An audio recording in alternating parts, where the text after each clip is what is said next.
Estou numa aproximação final. De repente, o Papi e o Glide Slope começam a se desencontrar. Qual eu sigo? Esse é o assunto de hoje.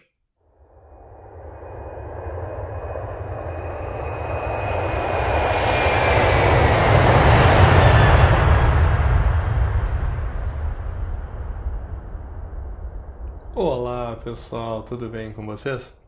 O assunto de hoje eu tenho certeza já gerou muita discussão em rodas de bate-papo de piloto e eu pretendo jogar alguma luz em cima dessa questão de quando o Papi e o Glide Slope começam a ficar diferentes um do outro, já na aproximação final de forma mais curta na final. E tenho certeza que vocês vão gostar desse vídeo, então, por favor, já dá o like, se inscreve no canal se você ainda não é inscrito e ativa o sininho para não perder nenhuma notificação. Dito isso, vamos começar. Primeiro, um disclaimer. Qualquer informação técnica que eu dê aqui que esteja diferente dos manuais, por favor, sigam os manuais. Qualquer opinião que eu emita aqui, vou dar algumas hoje, não reflete necessariamente a opinião da empresa aérea que eu trabalho ou da faculdade que eu leciono, é apenas a minha opinião. Tá legal? Então vamos nessa. Primeira coisa é a seguinte. Eu vou começar mostrando para vocês como é calibrado o Papi. O Papi, para quem não sabe, Papi é a sigla que identifica Precision Approach Path Indicator. É esse conjunto de 4 luzes que vão ter uma combinação entre brancas e vermelhas que fica na lateral da pista. Às vezes nas duas laterais, às vezes apenas em uma delas.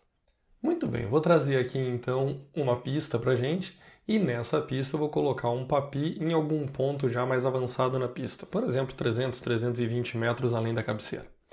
Quando eu instalei esse Papi aqui, ele tem um ângulo de 3 graus, no meu exemplo, e ele vai indicar para mim se eu estou na rampa de aproximação, levemente alto, levemente baixo ou muito baixo. Como é que ele faz isso? Na rampa de aproximação ele indica 2 lâmpadas brancas, 2 lâmpadas vermelhas. E essa rampa de aproximação, ele considera que eu estou exatamente na rampa de aproximação em um determinado cone de operação. Esse cone, ele pode ter uma abertura angular de 20 minutos, de 25 minutos ou de 30 minutos. No nosso exemplo, vamos considerar 20.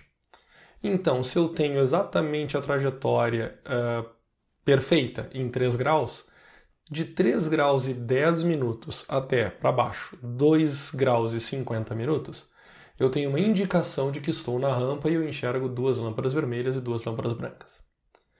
Olhando para cima, de 3 graus e 10 minutos até 3 graus e 30 minutos, ou 3 graus e meio, eu tenho uma indicação de que eu estou levemente alto na rampa. E essa indicação é dada por 3 lâmpadas brancas e uma vermelha. Acima de 3 graus e meio, vai ser tudo branco, indicando que eu estou muito alto na minha aproximação.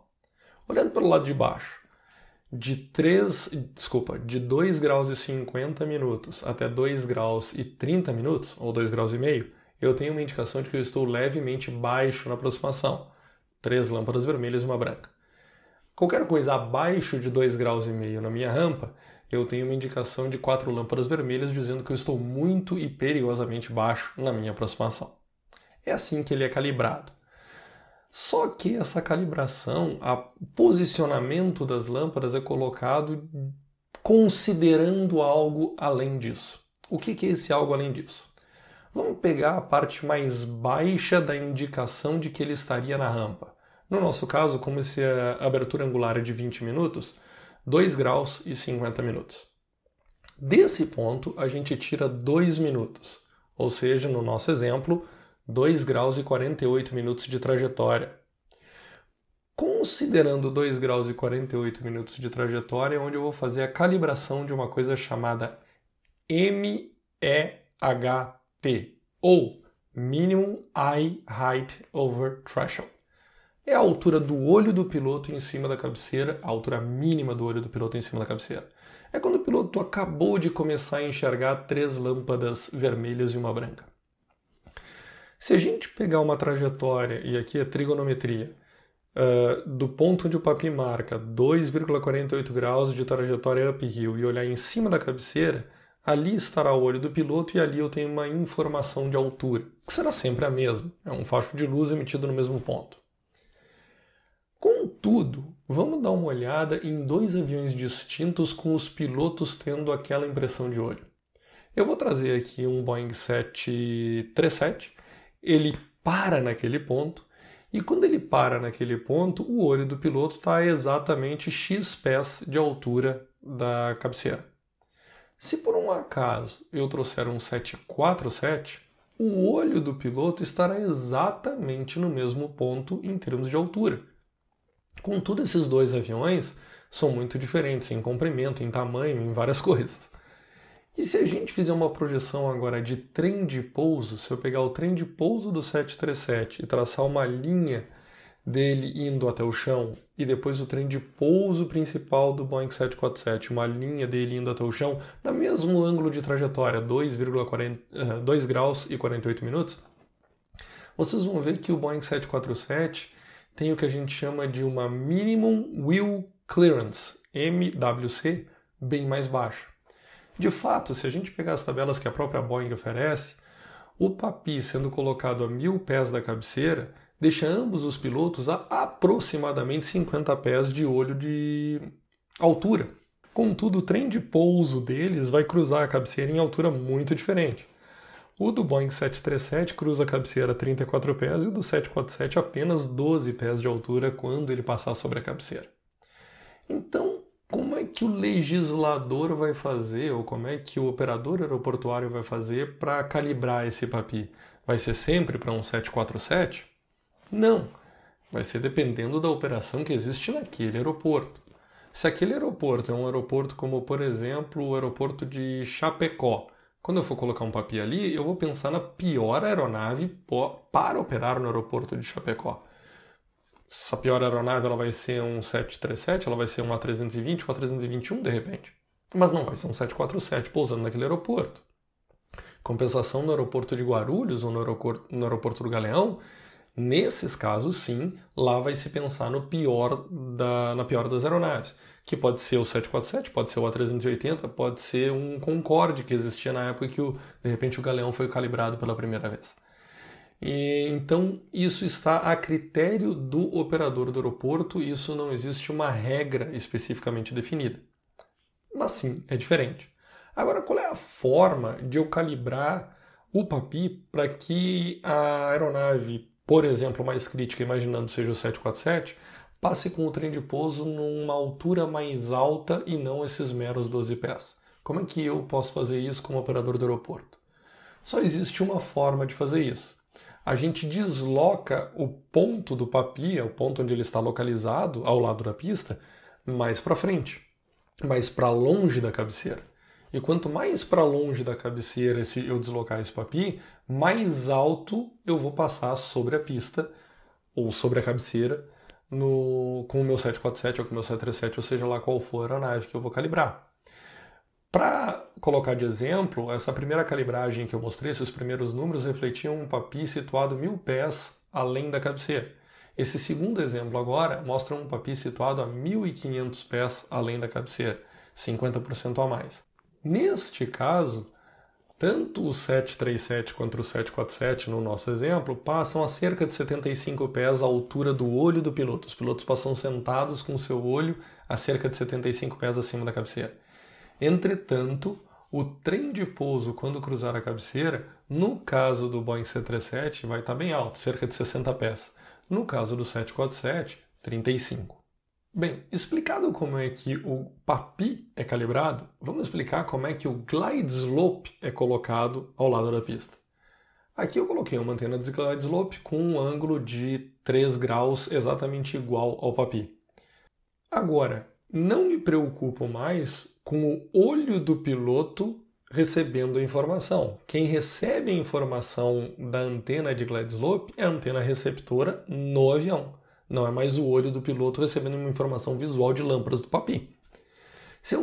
Aonde fica a antena? Essa é a grande pergunta que eu tenho que fazer agora. E aí vai depender de modelo de avião para modelo de avião. O Boeing 737 tem a antena localizada aqui no nariz dele, junto do radome. O Boeing 747 tem a antena do glide slope, a antena receptora, localizada logo à frente do trem de pouso do nariz.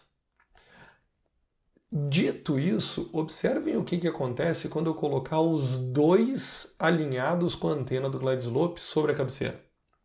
Essa informação que se cria aqui é aquela trazida nas cartas de ILS, por exemplo, que diz TCH, Threshold Crossing Height. É a altura do cruzamento de cabeceira que a antena receptora do ILS cruza a cabeceira. Não necessariamente o piloto, não necessariamente o radioaltímetro do avião vai marcar isso. A antena do avião, alinhada com o sinal do glide slope, seja onde ela estiver posicionada no avião, cruza a cabeceira naquela altura, no exemplo que eu estou dando aqui, 59 pés. E isso vai gerar um resultado para o trem de pouso também. No caso de uma Threshold Crossing Height, uma TCH de 50 pés, gera um resultado para o trem de pouso aproximadamente igual tanto no 747 quanto no 737, em função do posicionamento distinto de antena. Um no radome, o outro logo na frente do trem de pouso do nariz. Agora eu vou devolver para vocês o sinal do PAPI. O PAPI que está normalmente localizado depois da posição da antena do glide slope, da antena transmissora de informação no aeroporto. Se vocês verem essas duas linhas correndo na diagonal agora, a gente vai ver que o avião ele consegue estar alinhado com uma ou com outra, mas ele não consegue estar alinhado com as duas coisas ao mesmo tempo. É óbvio, eu estou falando aqui do avião cruzando a cabeceira, do avião bem próximo à pista. Quanto mais afastado a gente está, o avião quando intercepta a final a 12 milhas do aeroporto, a 10 milhas do aeroporto, a 5 milhas do aeroporto, as duas coisas sim geram a mesma informação. O avião ele está na rampa ideal de planeio, tanto pela informação eletrônica do glide slope, quanto pela informação visual do piloto no PAPI. Só que quando a gente começa a se aproximar da pista, o fato dessas duas coisas emissoras não estarem na mesma posição e das duas coisas receptoras, que são a antena e o olho do piloto, também não estarem na mesma posição, acabam deslocando essa informação. Então eu tenho aqui ambas as aeronaves no glide slope. Observe que neste caso, o avião Boeing 747, o piloto vai perceber que está alto na aproximação, vendo 3 lâmpadas brancas e uma vermelha. No caso do Boeing 737, o piloto vai perceber que está baixo na aproximação, vendo 3 lâmpadas vermelhas e uma branca. Agora, se eu colocar ambas as aeronaves com o olho do piloto alinhado com o PAPI, 2 brancas e 2 vermelhas, eu tenho uma situação um pouco diferente. Neste caso, o Boeing 747 imagina ou recebe a informação que está abaixo da rampa ideal, o glide slope está acima dele. No caso do Boeing 737, ele pensa que está acima da rampa ideal, o glide slope está abaixo dele. E isso reflete bem aquela imagem que eu ilustrei a capa do vídeo. Nessa capa do vídeo eu tenho uma imagem que sim foi mexida no sentido de retocada para ficar mais visível, mas eu não alterei nenhuma informação dentro dela, ela não está editada a esse ponto. Então o piloto aqui ele estava realmente numa aproximação ideal, segundo o PAPI, 2 brancas e 2 vermelhas, e estava alto, segundo o glide slope, na informação do PFD, o Primary Flight Display, destacado aqui ao lado. Mas retomando, aonde fica o PAPI e aonde fica o glide slope? Não existe uma posição certa para essas duas informações. Como eu falei, vai depender a posição do PAPI, do tipo de aeronave que vai operar naquele aeroporto e do clearance que vai ser dado para as rodas do trem de pouso do avião. Esta primeira imagem, por exemplo, mostra o PAPI levando o piloto para uma marca que fica 150 metros além do aiming point. Esta segunda imagem mostra o PAPI direcionado exatamente para o aiming point. E vocês veem que nos dois casos o PAPI está mais adiante do que a antena do glide slope. Entretanto, isso não é uma regra. Elas podem estar alinhadas na mesma posição ou, em alguns casos mais raros, podem até estar invertidas, o glide slope um pouco além da marcação do PAPI. Eu não consegui encontrar nenhuma imagem para ilustrar isso, mas eu sei que existe. Um outro caso interessante é que a gente tem a informação de Minimum Eye Height Over Threshold publicada. No caso das publicações brasileiras, é fácil de encontrar isso no Rotaer. Sempre que há um PAPI em algum aeroporto, nesse documento, no Rotaer, tu consegue enxergar qual é o valor do MEHT. No caso específico do glide slope, a posição dele também é possível saber. Eu tenho essa informação na carta de aeroporto. Eu tenho aqui, por exemplo, a carta de Porto Alegre. Eu fatiei duas informações da mesma carta. Aqui eu mostro que a pista ela tem 2.280 metros de comprimento e que o glide slope para frente sobram 1.971 metros de LDA. Ou seja, a cabeceira e o glide slope, eu tenho uma diferença entre cruzar a cabeceira e a antena do glide slope de 309 metros neste aeroporto. Eu posso verificar isso em qualquer outro aeroporto.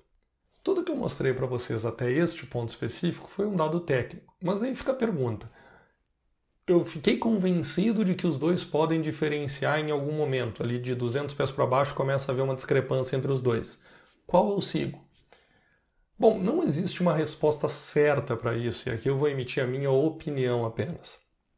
Na minha opinião, é a seguinte: mantenha a razão de descida constante desse ponto em diante. Você já está visual com a pista. Projete o seu ponto de toque na área de toque. E fim de papo. Não tem mais que olhar nem para o glide slope, nem para o papi. Tem que olhar para a pista, tem que olhar para onde você quer pousar e colocar o avião naquele pedaço de pavimento no ponto que você deseja. E aí é o FCTM do avião que vai dizer exatamente como você faz isso. O FCTM de alguns aviões vão dizer para retardar a manete de potência X pés, vão dizer para trocar a atitude do avião em 1 ou 2 graus, etc, etc, etc. Aí cada avião tem a sua situação. Mas o piloto, ele pode relaxar no que diz respeito tanto a glide slope quanto a papi. O importante agora é olhar para a pista e botar o avião na pista no ponto que a gente quer. Pelo menos essa, eu insisto, é apenas a minha opinião sobre o que deve ser feito. Pessoal, esse foi o assunto do vídeo de hoje. Espero que vocês tenham gostado. Quero lembrar vocês que tem tudo isso e muito mais nesse livro, Aircraft Performance Weight and Balance, terceira edição. Quem quiser ele em papel tem comigo. Quem quiser ele em versão digital, o link está na descrição para compra. Para comprar direto comigo a versão em papel, tem um e-mail lá na descrição também. É só mandar, eu respondo rapidinho para vocês com todos os dados que vocês precisam. Gostou? Lembra? Dá o joinha, se inscreve no canal e ativa o sininho para receber as notificações dos próximos vídeos. Essas são as minhas redes sociais, me segue lá, um abraço e até semana que vem.